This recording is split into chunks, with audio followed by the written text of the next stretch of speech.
بھائی house wife کی اتنی بڑی فضیلت ہے.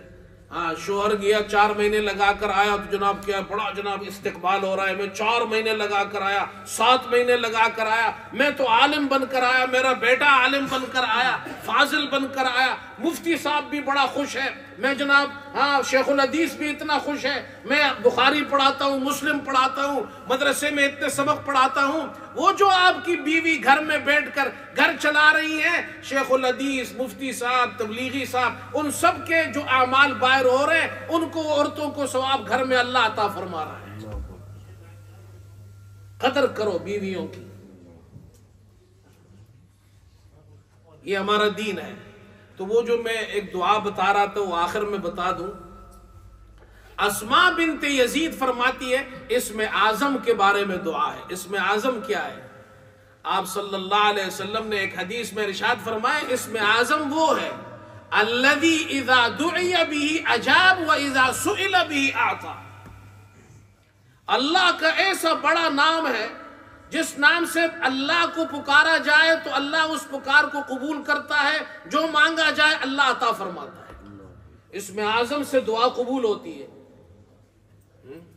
اب اسم اعظم کیا ہے؟ اسماء بنت یزید فرماتی ہے, سنن ابن ماجہ میں روایت ہے, رسول اللہ صلی اللہ علیہ وسلم نے ارشاد فرمایا اسم اللہ الاعظم فی ہاتین الآیتین وَإِلَٰهُكُمْ إِلَٰهٌ وَاحِدٌ لَا إِلَٰهَ إِلَّا هُوَ الرَّحْمَٰنُ الرَّحِيمُ. یہ سورہ بقرہ کی آیت ہے, آیت نمبر 163 163. وَإِلَٰهُكُمْ إِلَٰهٌ وَاحِدٌ لَا إِلَٰهَ إِلَّا هُوَ الرَّحْمَٰنُ الرَّحِيمُ. اور دوسری آیت ہے اللہ لا الہ الا هو الحی القیوم, سورہ آل عمران کی آیت نمبر 2 الف لام میم, اس کے بعد اللہ لا الہ الا هو الحی القیوم. آپ صلی اللہ علیہ وسلم نے فرمایا یہ دونوں اسم اعظم ہے. اسم اعظم کا معنی یہ جب دعا کرو یہ پڑھ کر دعا کرو گے اللہ تمہاری وہ دعا قبول کرے گا. اس کو اسم اعظم کہتے ہیں. لیکن بھائی اسم اعظم اگر آپ کو پتہ چل گیا, اب اس کا یہ معنی نہیں ہے اس کو غلط استعمال کرو. ذرا سا کسی سے لڑائی ہو گئی, ادھر سے آپ نے اسم اعظم شروع کر دیا, ہاں کسی سے جھگڑا ہو گیا اسم اعظم. ایسا نہیں بھائی, اللہ کا نام ہے, اچھے کام کے لیے استعمال کرو. یہ میں نے اسم اعظم بتا دیا آپ کو. ایک واقعہ بھی سناتا ہوں پھر ختم کرتے ہیں. ہم نے ابھی درس میں بھی سنایا تھا گزشتہ دنوں قرآن کے درس میں یہ آیت جب آئی. یہ اس لیے سنا رہا ہوں کہ اچھی دعائیں کرنی چاہیے, بد دعائیں نہیں کرنی چاہیے. ایک آدمی کو شوق پیدا ہوا اسم اعظم سیکھنے کا, تو کسی نے کہا فلاں گاؤں میں بزرگ ہے, عالم دین ہے, ان کے پاس اسم اعظم ہے. تو یہ چلا. جب اس گاؤں میں پہنچا تو وہاں باہر ایک پلیا تھی, پل. اس پل کے پاس ایک بزرگ بیٹھا ہوا ہے اور پولیس والے اس کو مار رہے ہیں. ایک غریب آدمی ہے, بڑی عمر کا ہے, اس کو مار رہے ہیں. اس کو بڑا غصہ آیا, بابا جی کو مار رہے ہیں, پٹائی کر رہے ہیں, ترس بھی نہیں آتا ان کو. تو اس کے دل میں خیال آیا کاش کہ میرے پاس اسم اعظم ہوتا تو میں پڑھ کر اس بابا جی کو بچا لیتا اور پولیس والوں کی ایسی کی تیسی کرتا.